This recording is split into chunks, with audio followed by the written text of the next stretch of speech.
të shpalosura më herët si kardinal edhe natyrisht qëndrimet e tij në raport me shumë tema që o preokupojnë botën, po cilësohet si një lloj vazhdimësie e Papa Franceskut në pozicionimin e tij në tema të ndryshme, sikur që janë trajtimi i emigrantëve, trajtimi të varfërve, çështjeve ambientaliste, Don Mikel, po raportohet që si kardinal ka patur një përplasje qëndrimesh dhe pozicionesh me nën presidentin e Shtetet e Bashkuara të Amerikës, J.D. Vance, pra nuk është që ka qëndruar i tërhequr, ka ditur të pozicionohet edhe ta ngrit zërin edhe kur ka qenë në pyetje politika e lartë dhe edhe qëndrimi zyrtar i Shteteve të Bashkuara të Amerikës. Po, sigurisht se çdo pap e ka identitetin e vet, ka një mision është pak sa më të theksuar. Papa Leoni XIV është me natyrë i butë, por është me principe shumë të fuqishme. Këtë ka dëshmuar për arsye se ka qenë prior, do me thonë, i pari i rregullit augustinian në mbar botën dhe ka tregu një sukses jashtëzakonisht madh, ku u tregu si një prind shumë i kujdesshëm, por nga ana tjetër shumë i prerë në parime dhe ka bërë që me sukses ta drejtoi për 2 mandate derisa u zgjedh i pesh dhe madje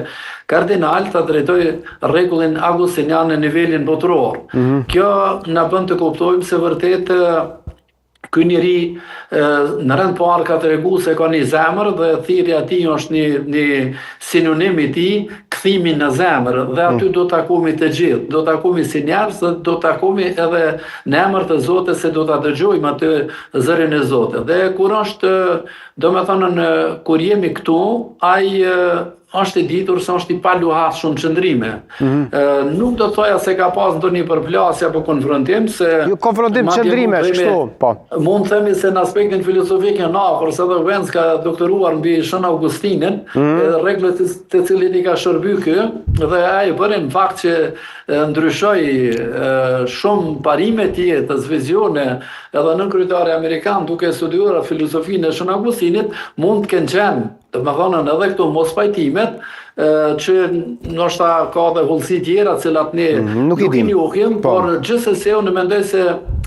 ka qenë një përplotësim i dyanshëm në shërtimin të argumenteve ndryshme, qofshin ato filozofike apo dhe konkrete të jetës. Ato çka është e mirë, domethënë është njëri që ka tregu vërtet në zemër të hapur, që i përmend për gjithë njerëzit pa dallim.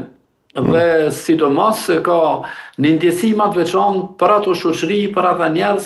që janë në ndrysinë e padrejtësive sociale, në rrethonat luftës, aty ku nuk gëzohet liria, dhe sigurisht se papati i tij do ta ketë, domethënë, një pikë ashtu edhe një angazhim të veçantë edhe për këto kategoritë e njerëzve, kudo që ato manifestohen në botë. Don Mikel, po e shoh që deklarata e presidentit Trump po bën buj, po thotë të kihet një pap ose të jetë papa amerikan është një nder i jashtëzakonshëm. Edhe ato e tha pak ditë pasi që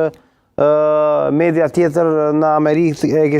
kishte pyetur se kush do duhet të jetë papa i ri, kur kishte thënë që edhe ai mund të jetë papa, edhe ai mund të jetë papi i katolikëve. Ata kanë vlerësu pozitën e papas, nga se ne dim nën kryetari amerikan ishte një ditë para se të kalonte në Mshëm Papa Francesku, vizitoi domethënë në Vatikanin edhe kardinajt me cilët zhvilloi biseda, u informu për rrethonat, për gjitha ato, madje dolën edhe disa foto ashtu nga shtëpia e bardhë. Ata kanë treguar interesim që është një punë normale dhe një interesim, unë mendoj, bashkimi fuqive ndryshme për të ndërtuar një botë më sigurt, një botë ku do të ketë më shumë paqe, më pak konfrontime, duke referuar shumë zonave, shumë njerëzve, ku vërtet janë të jetuar momentet e vështira. Urojmë që duke bashkëpunuar, qofshin ato fuqi politike, ekonomike, shpirtërore morale që të gjithë bashkohemi për ta krijuar